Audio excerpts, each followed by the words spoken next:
आगरा किले में छत्रपति शिवाजी महाराज की 396वीं जयंती महाराष्ट्र सरकार और अंजे के देवगिरी फाउंडेशन द्वारा धूमधाम से मनाई गई। महाराष्ट्र से बड़ी संख्या में लोग समारोह में शामिल हुए। कार्यक्रम का शुभारंभ देवेंद्र फडणवीस, केंद्रीय मंत्री CR पाटिल, राज्यपाल हरिभाऊ बागड़े, मंत्री योगेंद्र उपाध्याय और सांसद नवीन जैन ने दीप प्रज्वलित कर किया। मुख्यमंत्री फडणवीस ने कहा कि आगरा में शिवाजी स्मारक निर्माण अंतिम चरण में है। उन्होंने पाठ्यक्रम में मराठा इतिहास को अधिक स्थान देने पर प्रधानमंत्री का आभार जताया और कहा कि देश में संतुलित इतिहास पढ़ाया जा रहा है। हम सभी लोग छत्रपति शिवाजी महाराज की जयंती मनाने के लिए एकत्रित हुए हैं और मैं ऐसा मानता हूँ अगले वर्ष जब हम यहाँ पर आएंगे शायद तब तक वो जगह उत्तर प्रदेश सरकार और हमारे महाराष्ट्र सरकार के साथ में मिलकर हम लोग वहाँ पर एक स्मारक बनाने की तैयारी कर रहे होंगे कि हमारे छत्रपति शिवाजी महाराज का इतिहास महाराष्ट्र में तो पढ़ाया जाता है पर देश में पढ़ाया जाना चाहिए। लेकिन मैं धन्यवाद देना चाहूंगा हमारे नेता और इस देश के प्रधानमंत्री माननीय नरेंद्र मोदी जी को। उन्होंने इसको बदला और अभी जो नई NCERT की किताब आई CBSE की किताब में अब हिंदवी स्वराज्य को, मराठा साम्राज्य को 20 पन्ने मिले, 20 पन्ने। अब मुगलों का इतिहास नहीं पढ़ाया जाएगा, अब इतिहास पढ़ाया जाएगा छत्रपति शिवाजी महाराज का इतिहास, छत्रपति संभाजी महाराज का इतिहास। शिवाजी महाराज की जयंती उत्सव छत्रपति शिवाजी महाराज ने जो प्रेरणा पूरे देश को, दुनिया को दिखाया है, उन्हें जो विशिष्ट कार्य करके प्रेरणादायक जो काम किया है उसके वजह से आज हम ऐसे कार्यक्रम में हम लोग यहाँ उपस्थित हैं। जो युद्ध के अंदर भी जो गेरिला युद्ध पद्धति है वो उन्होंने विकसित किया था। जो स्त्री को सम्मान देने की जो बात है वो भी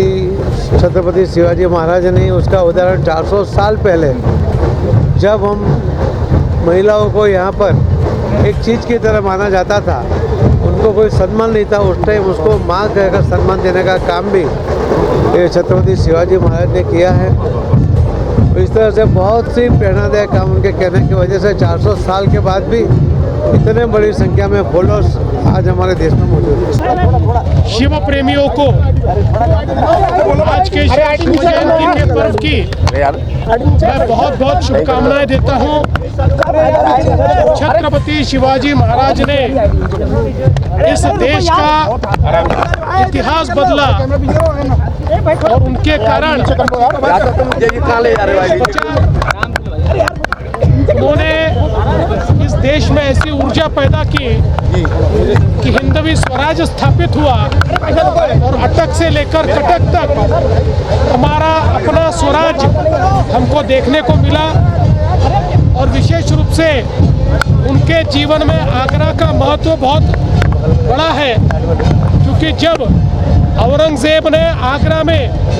उनको बंदी बनाया और औरंगजेब ये मानता था कि अब ये हिंदवी स्वराज समाप्त हो जाएगा, ऐसे समय जिस प्रकार से आगरा में उन्होंने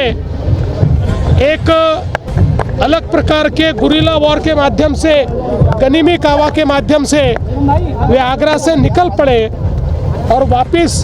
उन्होंने स्वराज्य का निर्माण किया। इसलिए हम लोग यहाँ पर आगरा में आते हैं, यहाँ कार्यक्रम होता है। मैं उत्तर प्रदेश सरकार का, हमारे मुख्यमंत्री योगी जी का भी आभार व्यक्त करता हूँ कि यहाँ पर सारी व्यवस्थाएं हमको उपलब्ध करा दी जाती है और एक प्रकार से फिर एक बार महाराज की वीरता, उनका शौर्य, उनका जो बुद्धि चातुर्य था, उनकी जो युद्ध नीति थी, उन सभी को हम यहाँ पर याद करते हैं कि उत्तर प्रदेश के सरकार ने इसमें पहल की है और उस जगह को अधिग्रहित करने का काम शुरू हो चुका है और मुझे विश्वास है कि आने वाले दिनों में जब उसका अधिग्रहण पूरा होगा तो एक बहुत ही सुंदर, भव्य इस प्रकार का स्मारक वहाँ पर तैयार होगा।